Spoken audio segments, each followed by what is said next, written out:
Your friend says something a little sharp during a conversation. Nothing serious. They probably didn't even mean it. But you felt it. Deeply.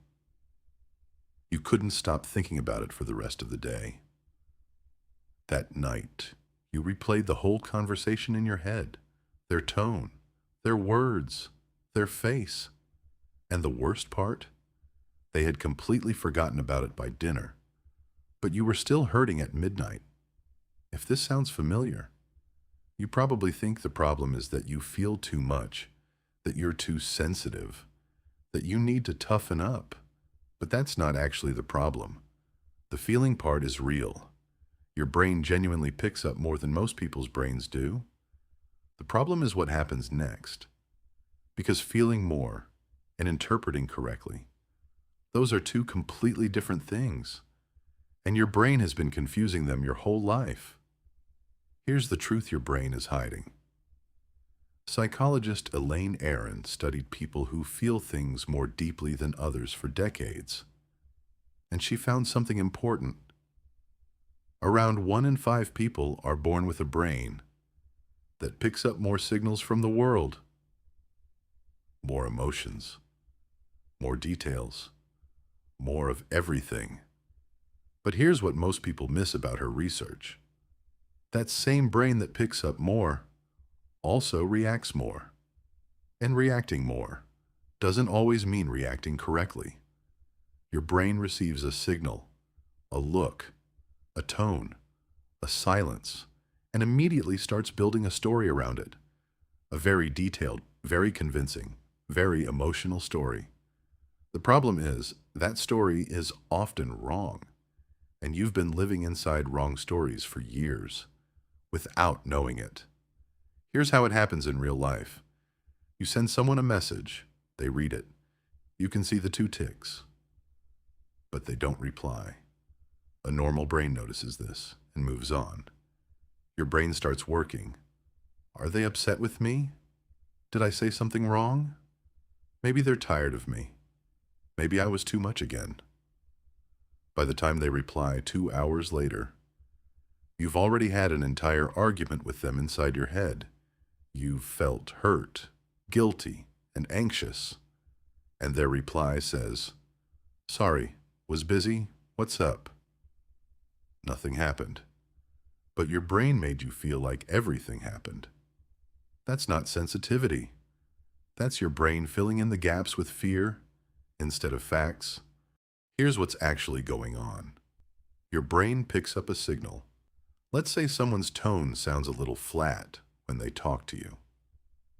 Most brains notice it briefly and forget it. But your brain holds on to it, turns it over, looks at it from every angle, and then makes a decision about what it means. Usually something about you. They're upset with you. You did something wrong. You're too much for them. The feeling your brain picks up is real. The tone was flat. That part is true. But the story it builds around that feeling, that's where the lying starts. Because a flat tone could mean 100 things. They're tired. They're distracted. They had a hard day. It has nothing to do with you. But your brain doesn't wait to find out. It already decided. And you already feel it. In your chest, in your throat, sometimes in your eyes, all because of a story your brain wrote in 3 seconds, without checking if it was true. Think about this honestly. How many times have you cried over something and later found out it wasn't what you thought?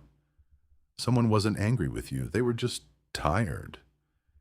That comment wasn't meant to hurt you, they didn't even remember saying it. That silence wasn't rejection, they were just busy.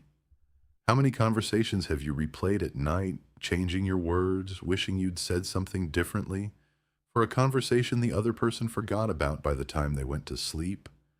How many times have you pulled away from someone, slowly, quietly, because your brain decided they didn't care anymore, when actually they were just living their life, the same as always? Your sensitivity picks up real signals, but your brain turns those signals into stories. And those stories have been quietly shaping your relationships, your confidence, your decisions, without you ever questioning whether they were true. Your false brain has been lying to you in the kindest possible way. It takes everything you feel, every small signal, every tiny moment, and makes it mean something about you, about your worth, about whether you're too much or not enough. But most of the time, the signal was just a signal. It wasn't a message. Your brain wrote the message and then made you cry over something it created. So what actually helps? Not feeling less. That's not possible. And not the goal. One simple habit. When a feeling hits strongly, pause before you build the story. Ask one question. Do I know this is true? Or is my brain just filling in the gap? Because there's always a gap between what happened and what it means.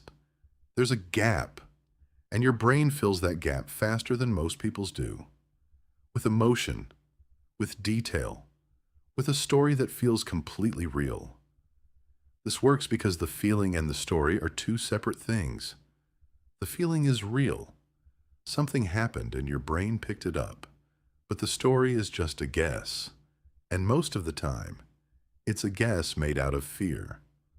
Before you replay that conversation one more time, before you pull away from someone because of a feeling you haven't checked, before you cry over something you haven't confirmed, ask if the story is real, or if your brain just wrote it in 3 seconds when it forgot to tell you. You've spent a long time thinking the problem is how much you feel. But the feeling was never the problem. Your brain feeling deeply. That's real. That's yours. And there's nothing wrong with it.